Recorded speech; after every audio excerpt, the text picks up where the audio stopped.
Usted está viendo su noticiero local, Puerta Informativa del Sur. Mi nombre es Manolita Campuzano y esta es la información que tenemos para usted. Comerciantes de la cabecera municipal se reunieron con el personal de gobernación para ver la situación del comercio en el primer cuadro de la ciudad. Así lo comentó el señor Erasmo Rodríguez Villegas, comerciante de Tejupilco.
Si quieren poner ustedes, ok, si hay espacio, vemos cómo nos acomodamos, ok, nos acomodamos.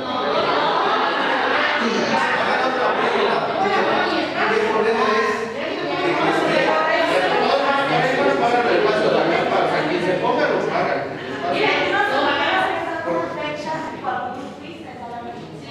Por eso, esto no estaba contemplado ahí, o sea, lo estamos dando la otra semana. Aunque yo voy, o sea, si hay espacio, bueno, si hay un arco, se ponen en el arco, a un lado de la carpa, a un costado de la carpa. Si son los zapateros, van a ocupar los zapateros tienen su lugar, aquí mismo también. A ver, pero entiendan, en diciembre van a agarrar cada quien su lugar que se tenía. O sea, hay una más para que se trata de ser un comercio, o sea, con participación. Tú me decías que ese es el primero, si nos damos el primero, el 26, el 28. Pero todos esos tiempos que hemos trabajado nosotros, porque ya lo sabemos, el primer año, el segundo son las fechas, el tercer año nos dan más espacio, más tiempo de todos los que mira, si no tuviéramos este programa, las carpas no había problema. Pero yo bueno, te dices tú, pero vas a hacer otra cosa, por decirlo. Si nosotros nos vamos a poner el primer año, espérense un tantito, nosotros nos vamos a poner, por decirlo, donde está la calle cerrada. A partir de mañana, o sea, vamos a ocupar y no vamos a dejar que pongan carpa ahorita. Pedro, a partir de mañana, igual no va a dejar que se pongan nadie allá. Y los zapateros sí se van a poder quedar en su lugar. No se van a ir corriendo, a ver, entiéndanme. Lo que no entienden es que se retraban dos carpas, se ponen ahí. Y ya, si quieren un espacio, lo pueden ocupar ahorita, que están ahí. No, pero se van corriendo, mire, señor. Es que el es bien caro. Es que el cobrarme. No les van a cobrar ustedes, o sea. No podemos ver. Usted no se puede un solo pago desde ahorita hasta todo diciembre. Por eso, pero cuando se pusieron en diciembre, no ahorita, en principios de noviembre. Nunca quedamos que a principios de noviembre se iban a poner. Es que la verdad es que sea tan barato y se llevan la lana de por sí, estamos viendo o sea, de la pandemia, el negocio. Mira, no se entiende en ese aspecto, pero nosotros nada más nos llegamos a cantar, ¿sabes qué? Van a ocupar dos espacios y listo. Bueno, por eso, o sea, yo que más quisiera, yo me he visto el problema, que o sea, tenemos que dar una solución a esto. Y si nos vamos a poner la mala, la brava, vamos a ver cómo. Por eso, a ver, espérame tantito. Vamos a hacer otra cosa. A lo mejor delígate el problema tú. Nosotros vamos a poner, y, o sea, quien venga. Es que por favor, yo puedo explicar, porque al final de cuentas yo soy el que va a ir. Sí, porque, o sea, de hecho, o sea, no puedo explicar.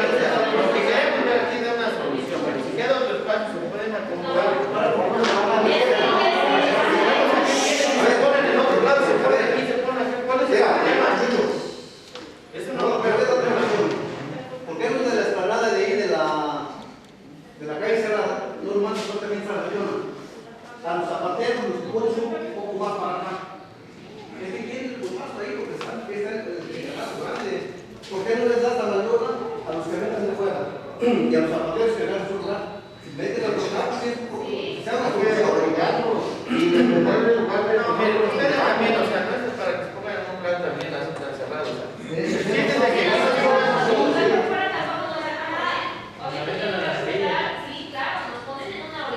o sea, yo te doy una solución para aprender aquí porque dices tú, o sea, nosotros vamos a poner acá, en la explanada. Por eso tú quieres nosotros, o sea, ponnos ahí en la lona, nosotros más. ¿y por qué se ponen ustedes en la llama? Miren, ya se les dio la oportunidad a todos, o sea, no es para que pongan un plan tan pesado porque a todos ya se les dio la oportunidad. O sea, entraron las carpas unos, entraron ustedes también del mercado, ya se les dio la oportunidad también.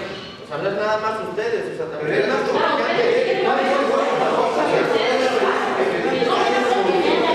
pero ellos que no tienen que ver en eso, Pedro, ahorita. Felipe es el que está vendiendo la carta ahorita.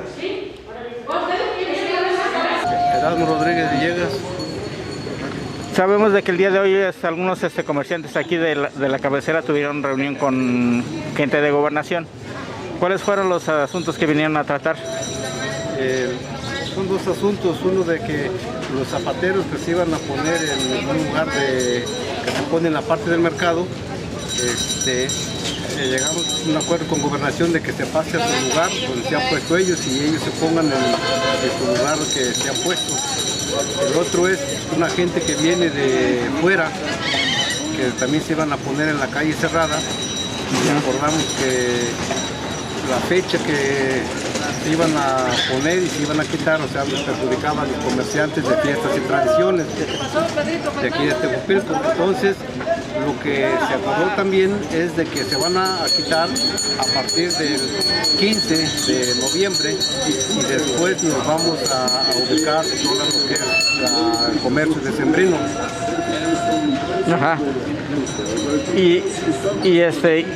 ¿Y cómo fue el acercamiento con las autoridades? ¿Se mostraron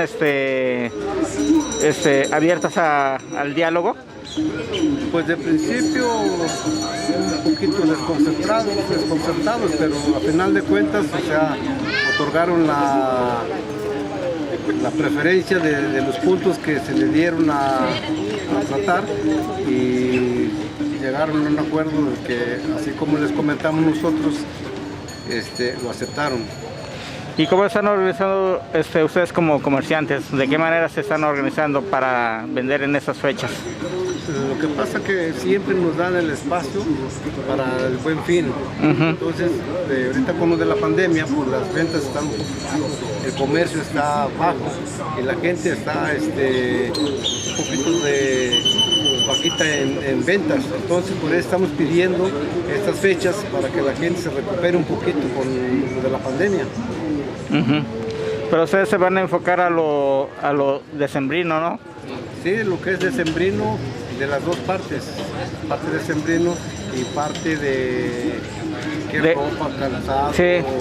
Y esas festividades todavía de noviembre, del aniversario de la Revolución, todo eso, también algunos accesorios, ¿no? Que se venden en esas fechas. Sí. Y ¿algo más que quisieran comentar? Pues nada, o sea, agradecerle a gobernación de que fue accesible a las peticiones que le hicimos. ¿Y qué le diría a la población? Pues que nos apoyen a todo el comercio, pues ya que, vuelvo a repetir, con esto de la pandemia, ya la gente está un poquito baja en sus ventas, principalmente la gente del mercado, que ahorita que no tienen ventas allá, que el mercado está en construcción. O sea, que vengan y que nos apoyen a comprar y principalmente que nos compren a la gente que es de aquí del pueblo para que el dinero de las ventas se quede aquí en el pueblo y no venga gente de fuera a vender y llevarse el dinero. Sí, porque quede aquí dentro de Tejupilco. Sí, porque muchas veces los comerciantes que se llegan a instalar aquí son gente de afuera, ¿no? Sí. Y ustedes son aproximadamente, Se lo llevan ellos. sí, por ejemplo, ustedes como agrupación aproximadamente como cuántas familias son aquí de Unas 500 personas. unas 500 personas. Y ese dinero se genera y se queda aquí con ustedes. Sí.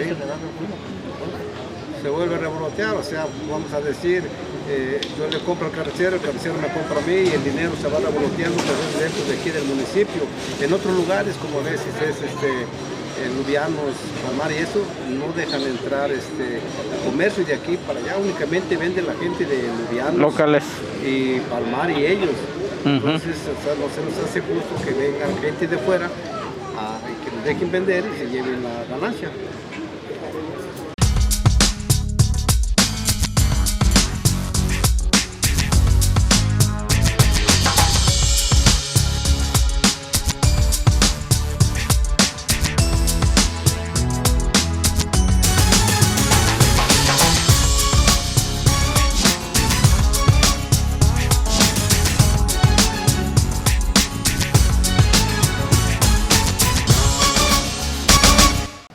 Durante estos días, 1 y 2 de noviembre, días de muertos y fieles difuntos, la gente empezó a ir a los panteones municipales a visitar a sus difuntos después de que estuvieran cerrados debido a esta pandemia del COVID-19.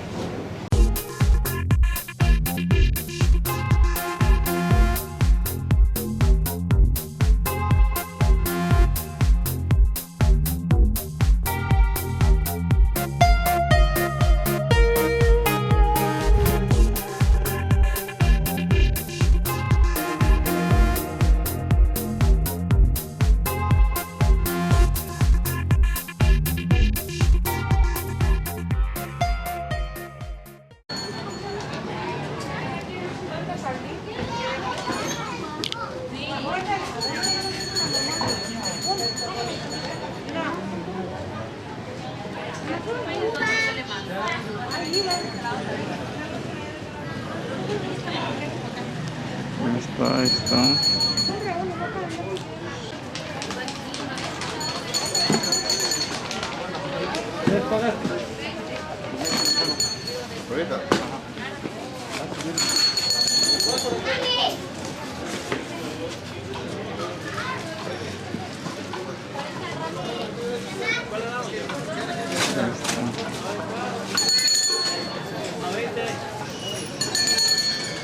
Para acá.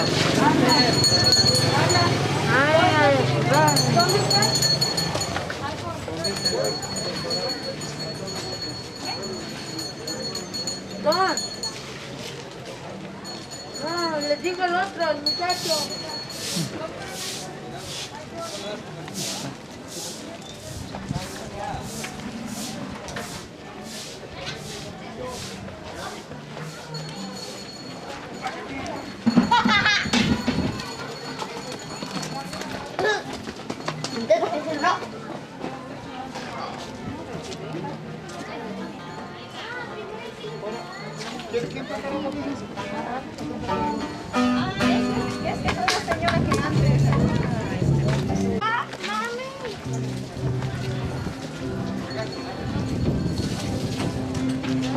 ¿Quién te viniste?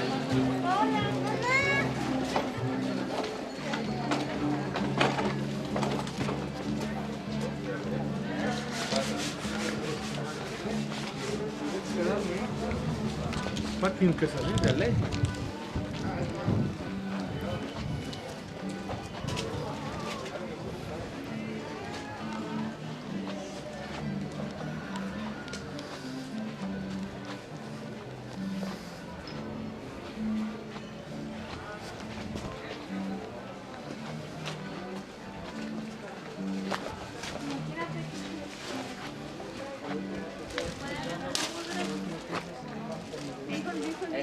Ahí vas a ser como un bebé. Eso yo te estaba diciendo, algo botar.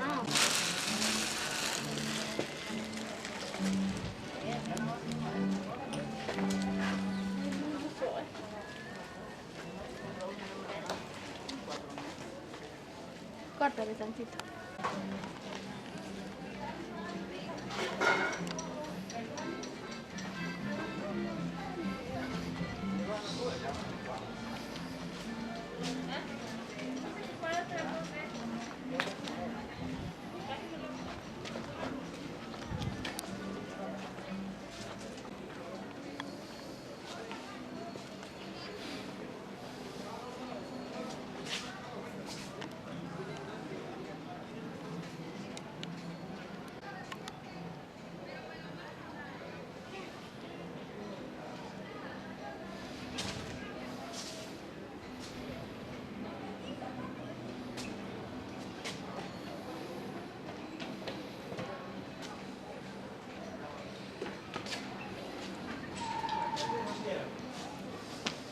¿No es aquí? Cuando me dicen pase. Reserva, ¿ok? No, para entrar al sur. Ay, después me da una vergüenza y me río.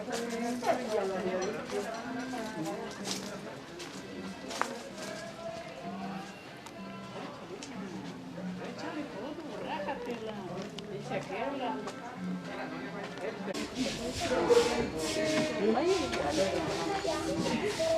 A ver, es por acá. Ah, espérame.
Chao.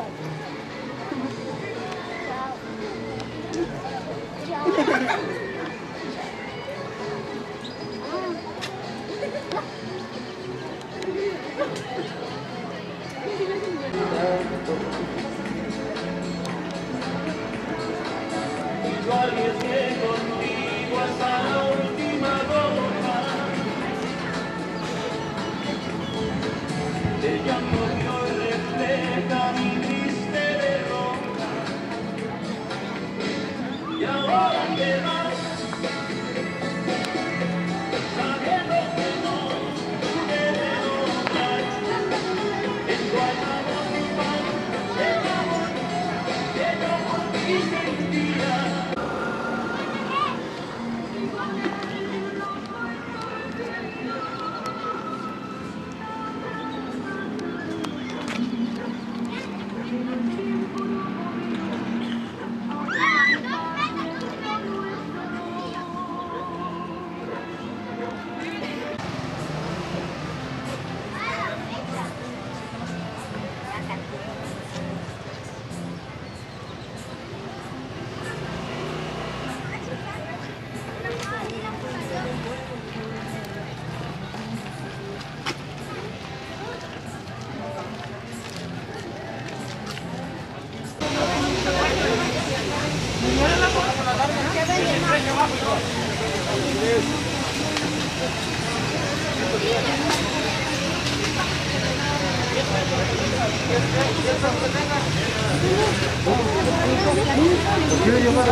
Voy a echar agua.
Ajá.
Ponte con Kai para una foto.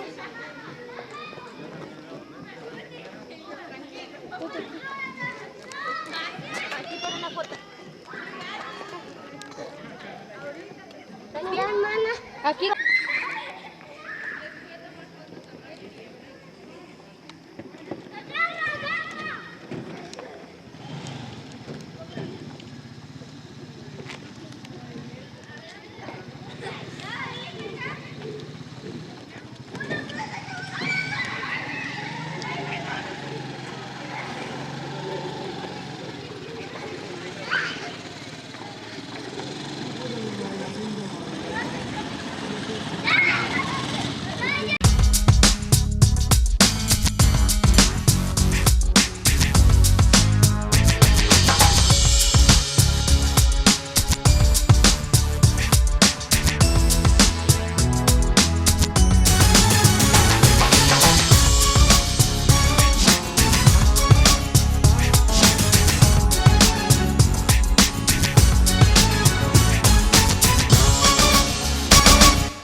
Desde el Auditorio Pluricultural del municipio de Nezahualcóyotl se dan cita a liderazgos, colectivos, organizaciones de la sociedad civil de cara a los trabajos de organización de la ratificación del mandato, en donde participó una delegación del municipio de Tejupilco, encabezadas por el maestro Crispín Salazar Olascuaga.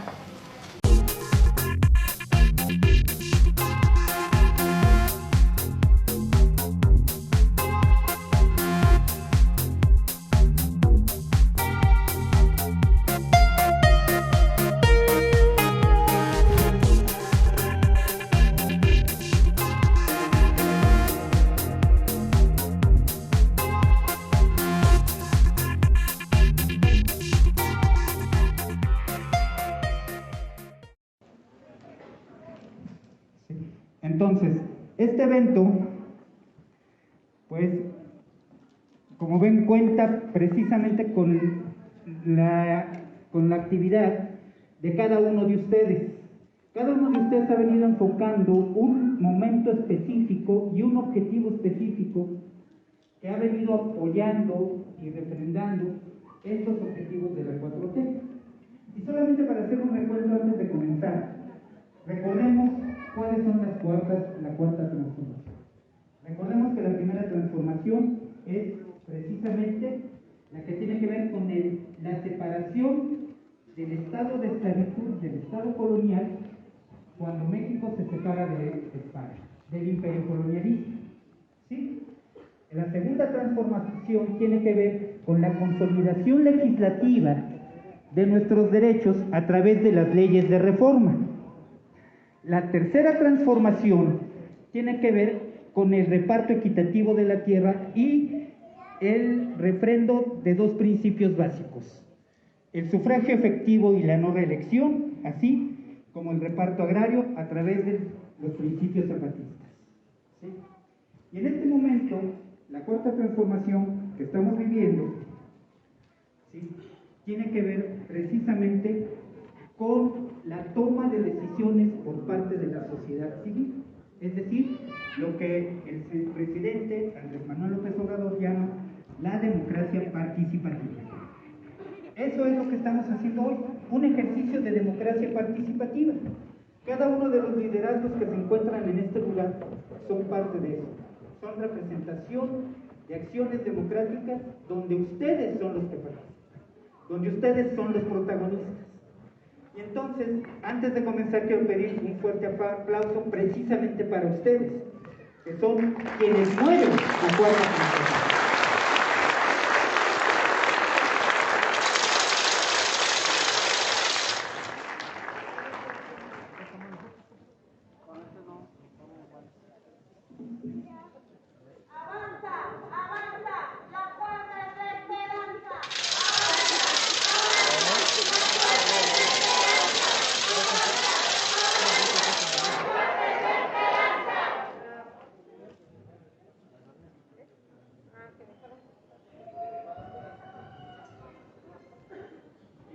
Vamos a esperar unos minutitos a que los compañeros que todavía están registrándose allá abajo terminen de ingresar.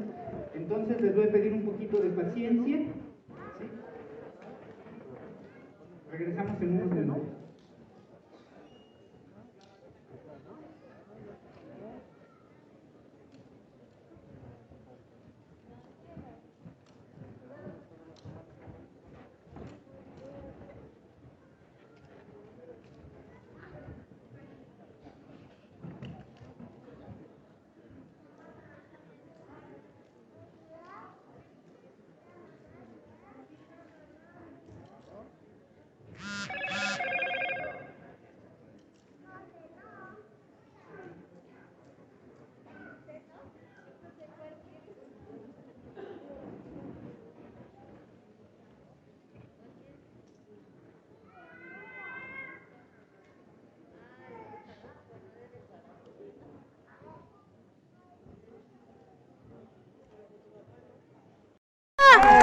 ¡Tejupilco, Tlatlaya presentes! ¡Arriba el sur!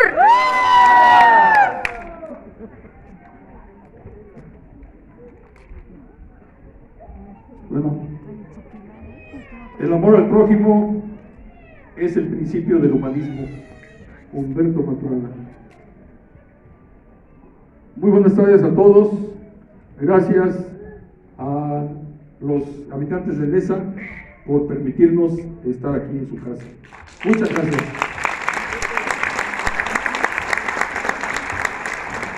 Senadora Citlali Hernández, venimos del distrito 36, la región sur más alejada del Estado de México. ¡Y la más jodida! ¡La playa! Presente. ¡Arriba, arriba! Es un gusto, Citlali, de unirnos aquí contigo, porque venimos de un lugar donde están dando muchos cargos, todos quieren hacer comités, todos quieren afiliar, todos quieren llevar algo a su molino, y bueno, ya el sur ya está cansado. Queremos que haya orden. Recientemente, ahorita los consejeros nacionales se quieren reunir para poder organizar todo. Lamentablemente, por cuestiones políticas, se ha mermado esa situación. Necesitamos apoyar a los consejeros y que no haya obstáculos para que se lleguen a acuerdos nacionales y se le dé orden al partido. Creo que ya estamos cansados. Tlatlaya, Matepec, tenemos regiones con caminos muy accidentados. Tlatlaya presente. ¡Bravo! En el Estado de México vivimos una situación donde los jubilados y pensionados están a punto de quitarle su pensión. Una situación que Alfredo del Mazo quiere vender.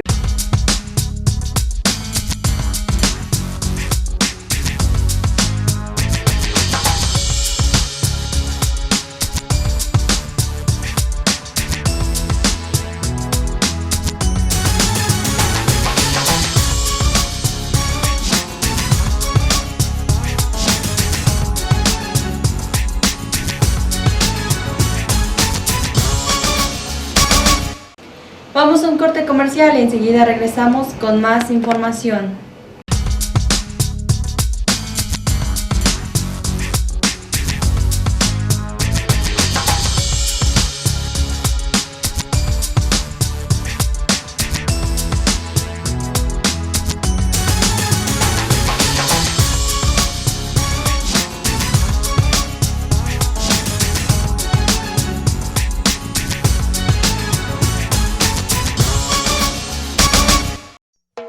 Ahora hay una nueva opción de internet por fibra óptica en Tejupilco. Televisión en alta definición digital más internet que te ofrece Cable Plus Digital en Tejupilco. Para mayores informes al 724-26-7-17-44. 724-26-7-17-44. Cable Plus Digital. Ahora internet por fibra óptica y televisión digital en alta definición.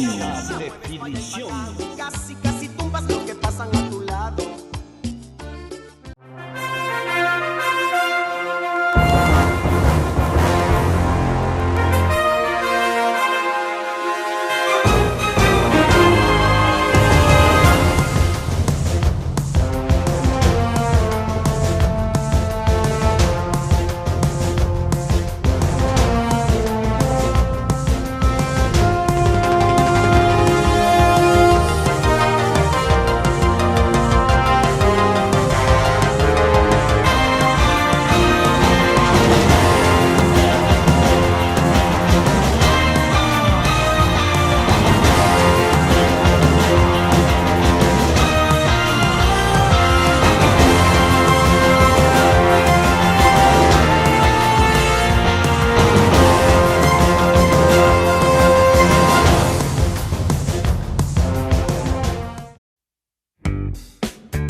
Durante el aislamiento en casa por la epidemia de COVID-19, se puede complicar el estudio para los más jóvenes.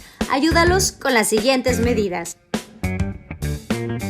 Fija un horario exclusivo para el estudio, pregúntale sus dudas y cuáles son los temas que les resultan más difíciles. Realicen repasos juntos y consulten libros escolares de apoyo. Para fomentar la lectura, pueden elegir un par de libros y leer 20 minutos por día. Estas acciones contribuyen a la disciplina y el desarrollo intelectual de niñas y niños.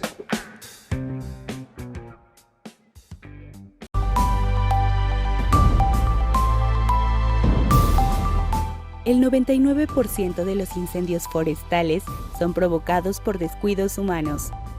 Una de las principales tareas en materia de protección al medio ambiente que cumple el Gobierno del Estado de México a través de Probosque es el combate de incendios forestales.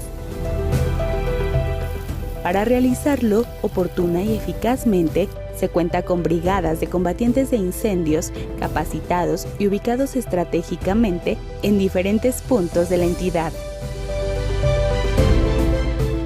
Como parte de las acciones preventivas, se realizan brechas cortafuego y cinturones negros. Su finalidad es remover el material natural combustible del suelo, como pasto, ramas y hojas secas, con el objetivo de impedir el avance de un incendio forestal.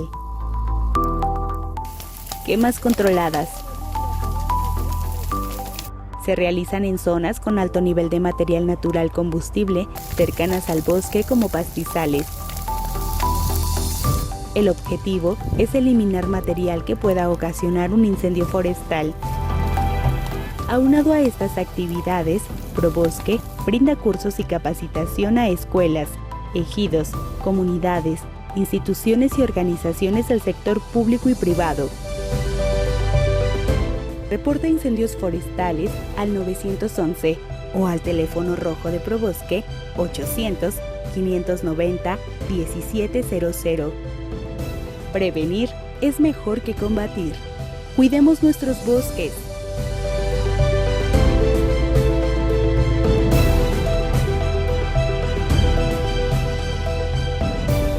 Edomex. Decisiones firmes. Resultados fuertes.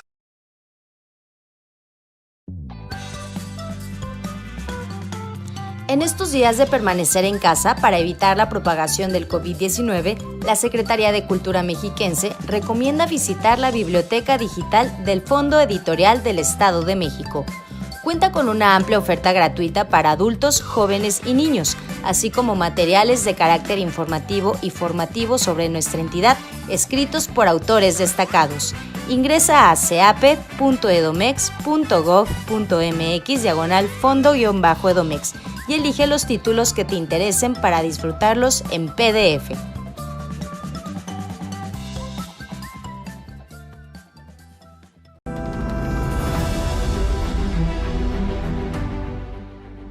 El 99% de los incendios forestales son provocados por descuidos humanos. Si visitas los bosques del Estado de México, en familia o con amigos, apaga bien tus fogatas. No quemes ni dejes basura y no tires colillas de cigarro. Reporta incendios forestales al 911 o al teléfono rojo de Probosque 800-590-1700. Prevenir es mejor que combatir. Cuidemos nuestros bosques.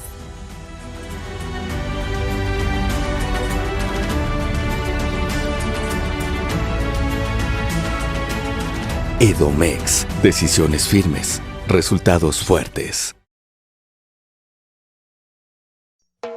Ahora hay una nueva opción de internet por fibra óptica en Tejupilco. Televisión en alta definición digital más internet que te ofrece Cable Plus Digital en Tejupilco. Para mayores informes al 724-26-7-17-44. 724-26-7-17-44. Cable Plus Digital. Ahora internet por fibra óptica y televisión digital en alta definición. Casi, casi tumbas lo que pasan a tu lado.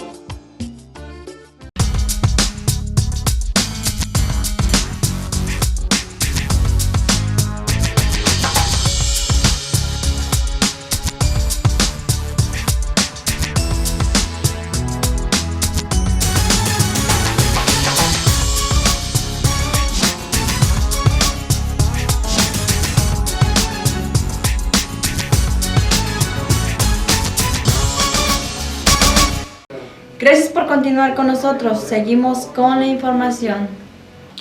Al inaugurar el juzgado en línea especializado en violencia familiar, el gobernador Alfredo del Mazo Maza enfatizó que esta nueva herramienta servirá para que las instituciones del Estado de México ofrezcan más seguridad a las mujeres, así como a sus hijas e hijos, y recalcó que para su administración es prioritario defender el derecho de las familias a tener una vida libre de violencia.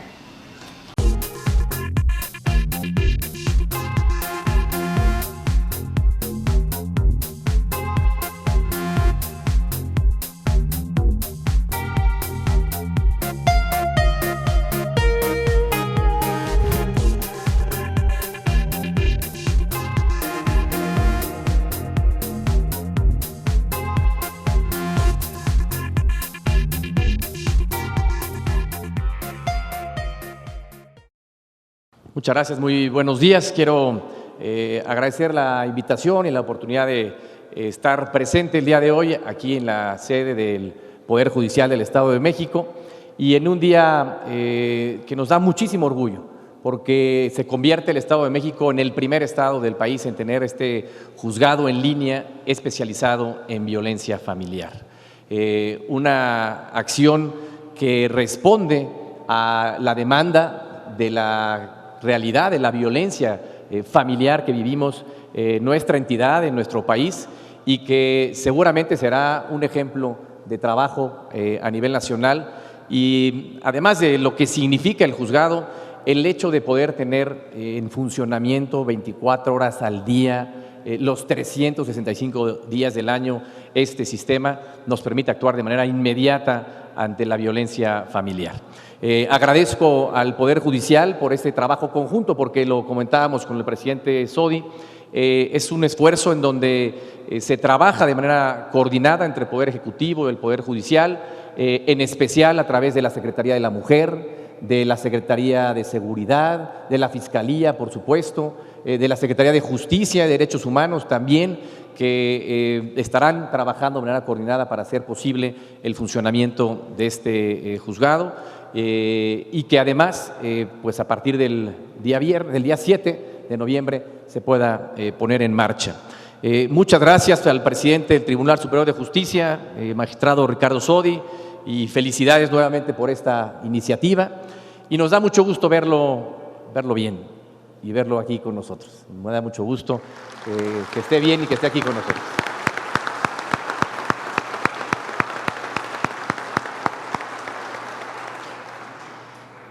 Gracias, agradezco la presencia de quienes nos acompañan el día de hoy, la presidenta de la Comisión de Derechos Humanos, Mirna, también del fiscal general de Justicia del Estado, muchas gracias, a los integrantes del Consejo de la Judicatura, a magistradas, magistrados del Tribunal Superior de Justicia, juezas, jueces del Poder Judicial que se encuentran con nosotros, diputadas y diputados federales y locales que hoy nos acompañan también, a los integrantes del Gabinete del Estado de México, servidores públicos, estatales, federales, municipales, señoras y señores representantes de los medios de comunicación, señoras y señores.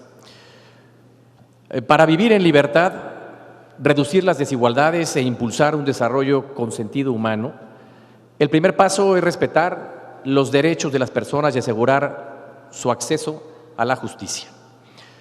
Durante los pasados 4 años, los poderes del Estado de México, junto con los ayuntamientos, hemos sumado esfuerzos para fortalecer la justicia mexiquense. Con los municipios, impulsamos una red para proteger los derechos de las personas más vulnerables, especialmente de los adultos mayores, niñas, niños, mujeres. Con el Poder Legislativo perfeccionamos el marco jurídico estatal para que responda a las expectativas de una ciudadanía cada vez más comprometida con las causas sociales. Con el Poder Judicial avanzamos en la construcción de una justicia cotidiana y moderna que defienda con imparcialidad y eficacia los derechos de quienes han sido agraviados o de quienes están en riesgo de ser víctimas de violencia. Para responder a estos retos, nuestro máximo tribunal ha emprendido un proyecto de renovación institucional permanente que fortalece y facilita el acceso a la justicia. El Poder Judicial se ha consolidado como un tribunal electrónico de vanguardia. Ha llevado exitosamente al entorno digital procedimientos sustantivos como mediaciones, conciliaciones, concursos de oposición, procesos de justicia para adolescentes, entre otros. De igual forma, ha intensificado la entrega de firmas electrónicas, como lo mencionaba hace un momento el presidente del tribunal, las adopciones y divorcios en línea y la realización remota de encuentros en los centros de convivencia familiar.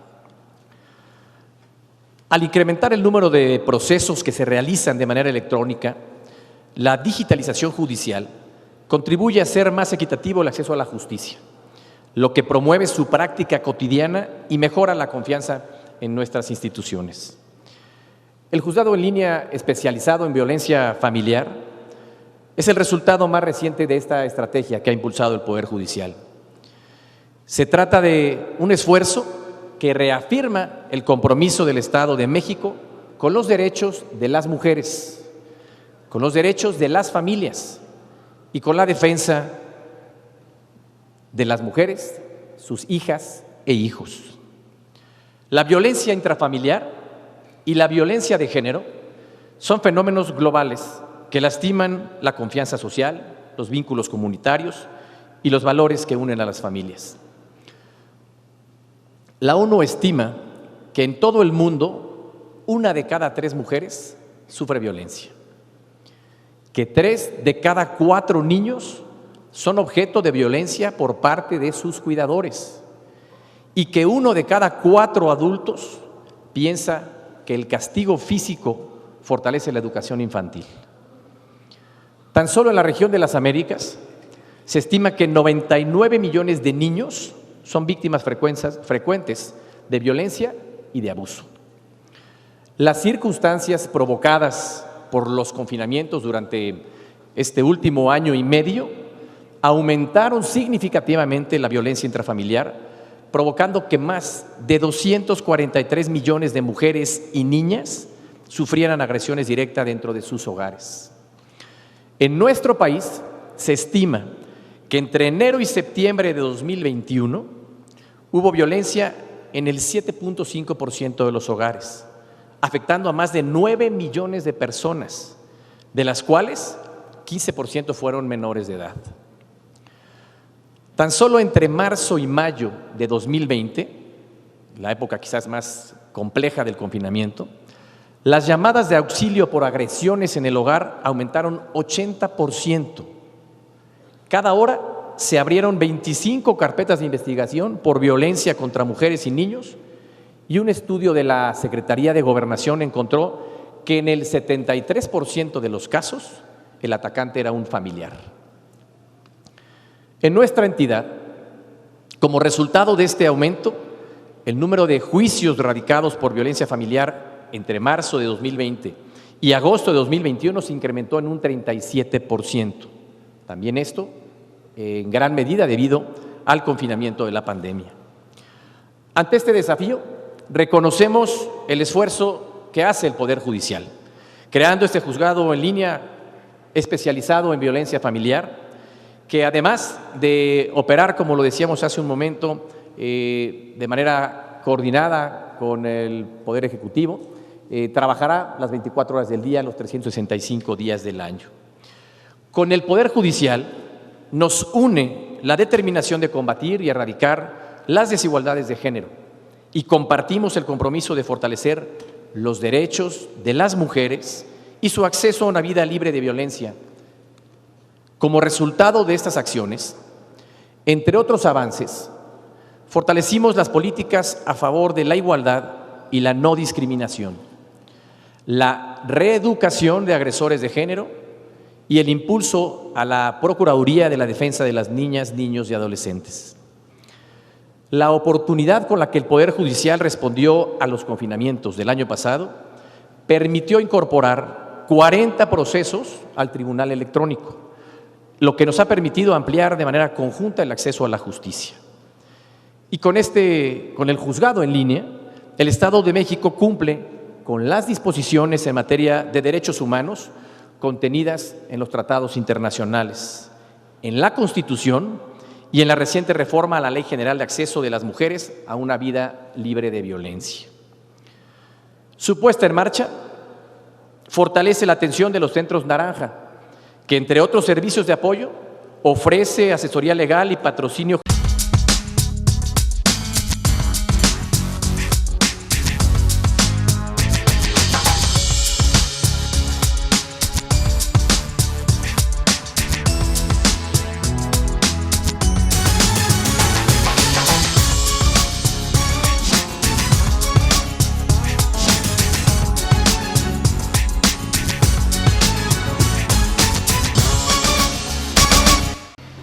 La UAMEX presenta en el Festival de las Almas 2021 la Orquesta Sinfónica Juvenil UAM e integrantes de la licenciatura en danza de la Escuela de Artes Escénicas UAM llevaron al público por un recorrido visual y musical mexicano con el espectáculo Sinfonía Dancística.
En información nacional, los minutos negros proyectan origen de los feminicidios y cómo es el crimen en México. Los minutos negros tienen un origen oscuro que considera el escritor de la novela 2006 y guionista de su adaptación cinematográfica, Martín Solares, en los feminicidios durante los 70 en Tampico, Tamaulipas. Así lo da a conocer la agencia de noticias Cuadratín México.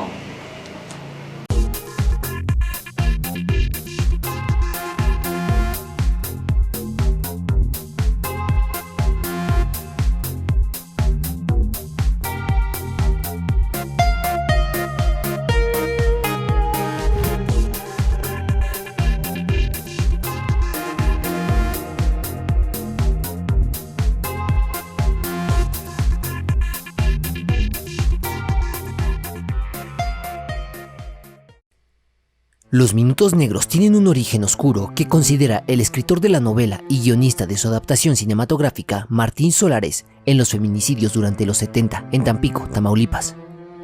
En la cinta protagonizada por Leonardo Ortiz Gris, Sofía Espinosa, Cristian Ferrer, Carlos Aragón, Enrique Arreola, Tiare Escanda, José Cefami y Mauricio Isaac, el policía Ramón El Macetón Cabrera se involucra en el caso de un periodista recién asesinado que investigaba los asesinatos de varias estudiantes, perpetrados por el Chacal, quien también tiene el mismo principio.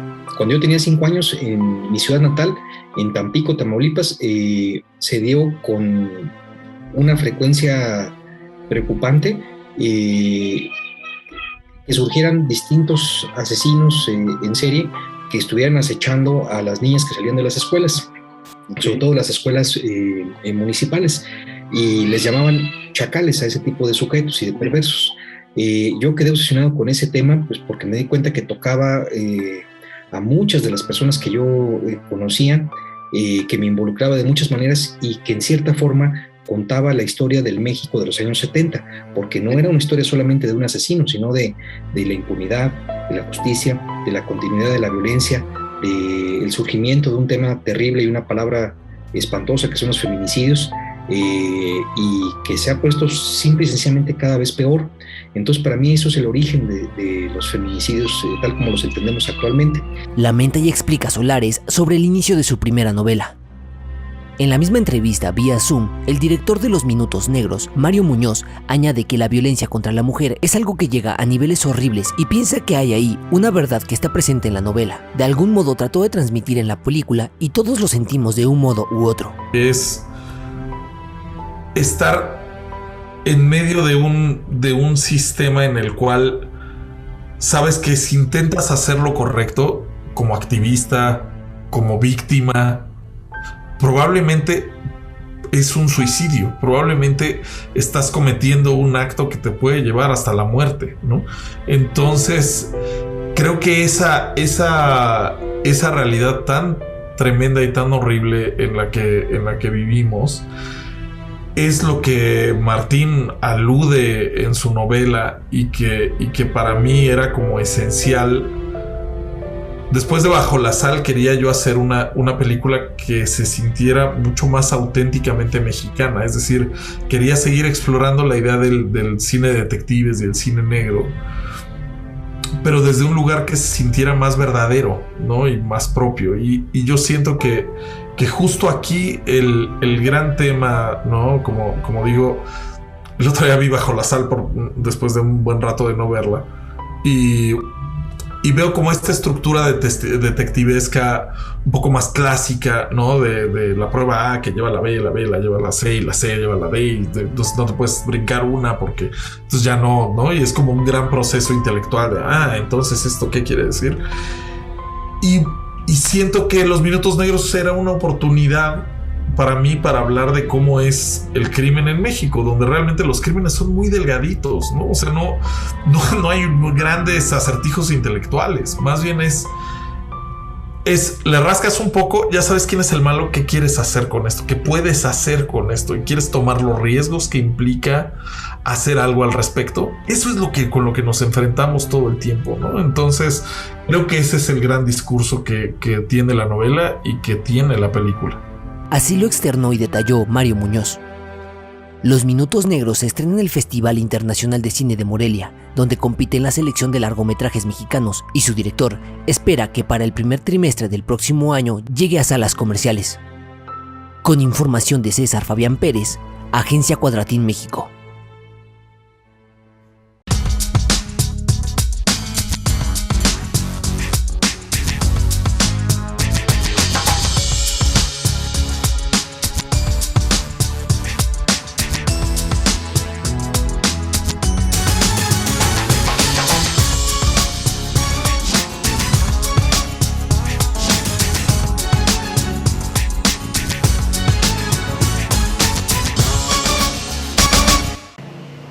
Tangamandapio, masacre por incursión de territorio de delincuencia. A menos de 24 horas de la masacre de Tarecuato, donde 11 jornaleros fueron ultimados a balazos, entre ellos 7 menores de edad, El gobernador Alfredo Ramírez Bedoya informó que una de las primeras líneas de investigación apuntan a que las víctimas incursionaron en el territorio que es controlado por grupos delictivos. Así lo da a conocer la agencia de noticias.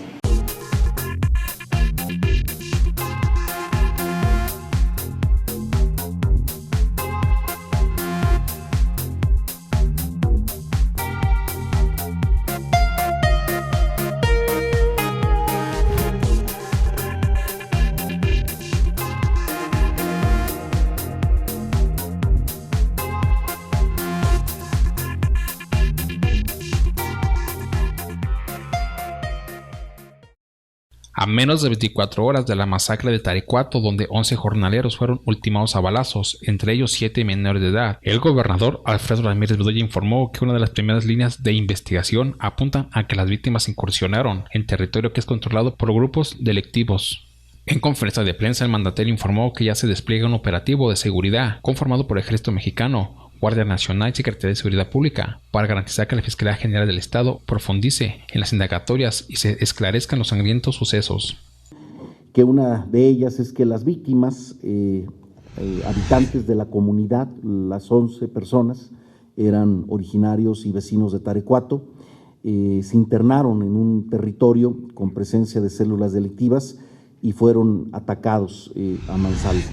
Sabemos que esta zona de Taricuato es un territorio que disputan grupos criminales desde hace tiempo, más de un año, y apenas en julio pasado supimos de la irrupción de grupos armados que abrió fuego contra la jefatura de tenencia, e incluso ahí fue asesinado quien fuera candidato de Morena a síndico municipal durante la campaña. Sin duda esta región nos demanda un mayor esfuerzo en materia de seguridad y señalar que precisamente en esta misma zona han ocurrido enfrentamientos armados, también han sido atacadas las fuerzas de seguridad. Hace un par de meses aquí hubo un enfrentamiento con el ejército, perdió la vida un elemento, un soldado del ejército mexicano, y es una zona precisamente que por su cercanía con el estado de Jalisco es un foco rojo para nuestro estado.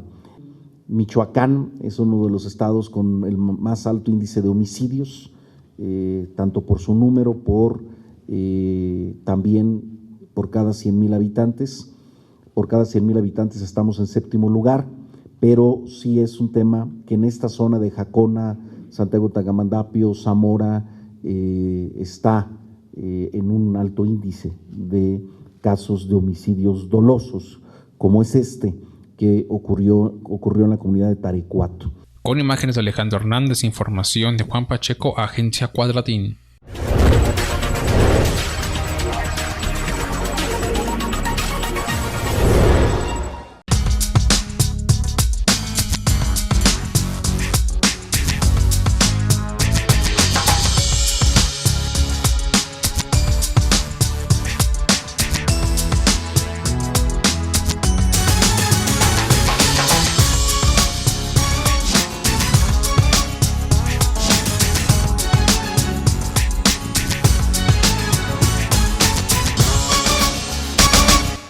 En información internacional, Caracas, recuerdo de una capital a la vanguardia de la arquitectura de los 50, petróleo, auge económico, grandes obras de la dictadura, lejos de la crisis económica y las enormes barriadas pobres de hoy, Caracas estuvo en la vanguardia de la arquitectura en los años 1950, con proyectos de diseñadores de renombre mundial. Así lo da a conocer la agencia de noticias AFP TV.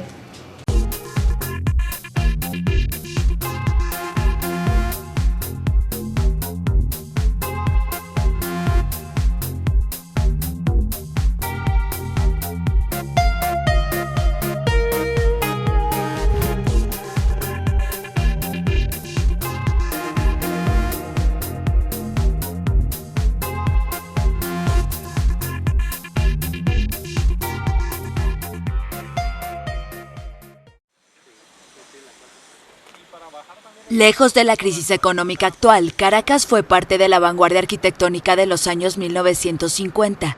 El enorme flujo de petróleo y dinero de la época se combinó con la llegada de inmigrantes europeos y una mano altamente calificada.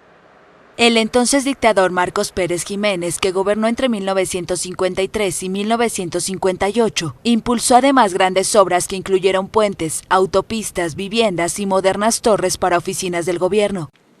En esa época, Venezuela vio nacer algunas de sus grandes joyas, como el Hotel Humboldt, construido en 1956 en la cima de la montaña El Ávila de Caracas. El proyecto estuvo a cargo del joven arquitecto Tomás Sanabria, alumno del fundador de la Bauhaus, Walter Gropius. El edificio fue restaurado por el Estado venezolano tras años de abandono y está abierto a una clientela que pueda pagar más de $300 la noche. El Hotel Humboldt es patrimonio histórico de Venezuela como tal y también estamos haciendo todas las labores para que sea reconocido como patrimonio histórico de la humanidad, al igual como fue reconocida la ciudad universitaria, es una pieza contemporánea. El Centro Simón Bolívar también se construyó en esa década. Estas dos torres gemelas y largos edificios ministeriales fueron diseñados por el arquitecto venezolano Cipriano Domínguez. Con enormes espacios para estacionamiento, eran también la expresión de la civilización del automóvil, entonces signo de modernidad y riqueza.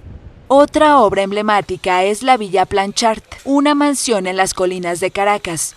Fue encargada por Armando Planchart y su esposa Anala al arquitecto italiano Gio Ponti, a quien dieron carta blanca para que construyera la casa de sus sueños. Ponti diseñó prácticamente todo: bisagras, pomos de puertas, vajillas, lámparas o sillas. Además planificó la colocación de colecciones de arte. Y es una obra total, porque realmente tú aquí estás viviendo en una casa, pero al mismo tiempo estás habitando una colección. Porque aquí hay una colección de minerales, hay colección de orquídeas, mobiliario, o sea, realmente estás habitando un mundo de diseño y de arte.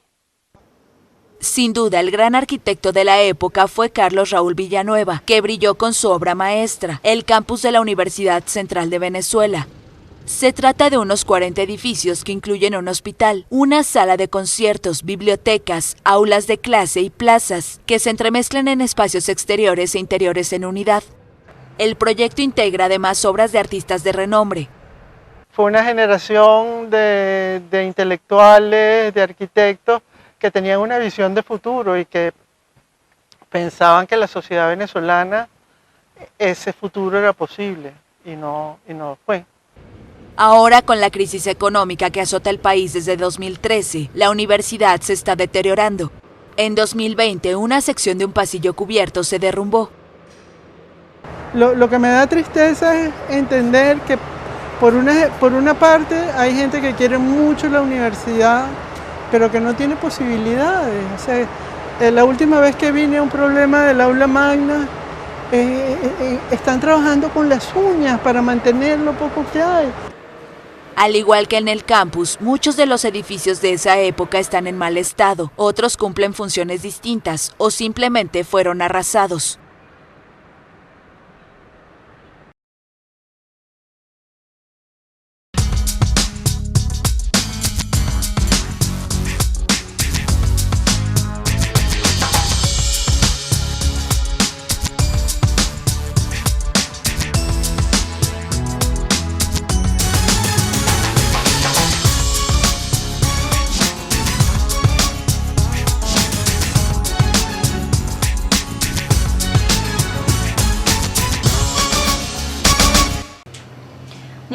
Muebles, colchones y terrenos de Argentina por votos, teras eléctricas hasta terrenos donde construirse una casa.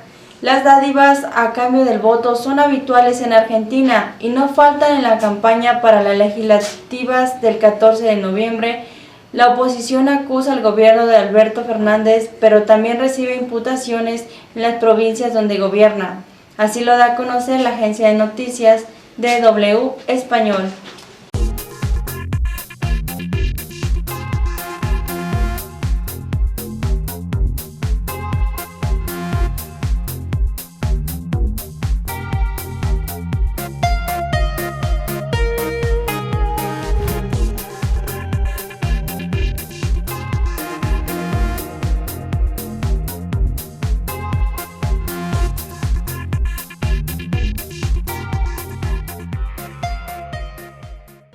Guadalupe Lerma y otras vecinas de Rodeito, un pueblo de unos 3.500 habitantes en la provincia de Jujuy, en el noroeste de Argentina, protestan para reclamar lotes o terrenos donde construir sus viviendas.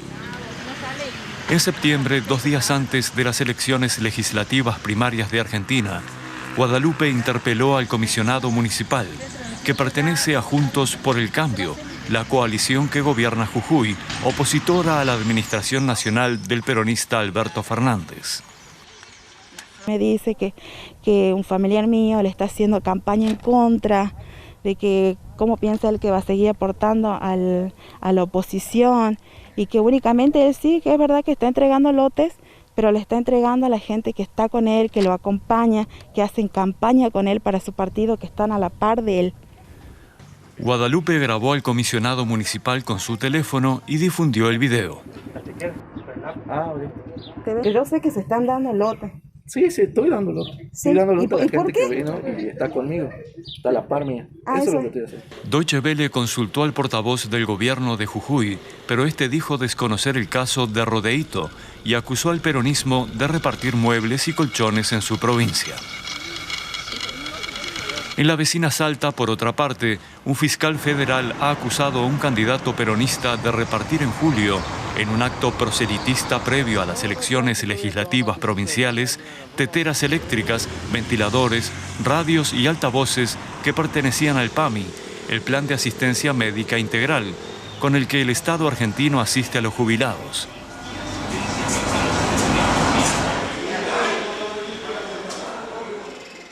Hacen el acto público de ese candidato y allí se entregarían estos productos, quedando o simulando de que sería un logro del candidato cuando en realidad es una actividad estatal, pública y que no debe tener vinculación partidaria. El gobierno de Fernández tampoco respondió ante la consulta de Deutsche Welle. La oposición denuncia que el clientelismo se ha profundizado tras la derrota oficialista en las primarias de septiembre y ante las elecciones legislativas del 14 de noviembre. Pero estas prácticas no son patrimonio exclusivo del peronismo, según el jefe de redacción del diario El Tribuno de Jujuy. El clientelismo político es una práctica muy arraigada históricamente en la Argentina y que es transversal a todos los partidos políticos. El clientelismo político cada vez tiene menos impacto en la sociedad porque la gente obviamente recibe la ayuda, la agarra porque lo necesita, hay muchísimas necesidades en la Argentina, pero después vota cada vez más a conciencia. Guadalupe Lerma denunció al comisionado de Rodeito ante la Oficina Anticorrupción de la provincia de Jujuy.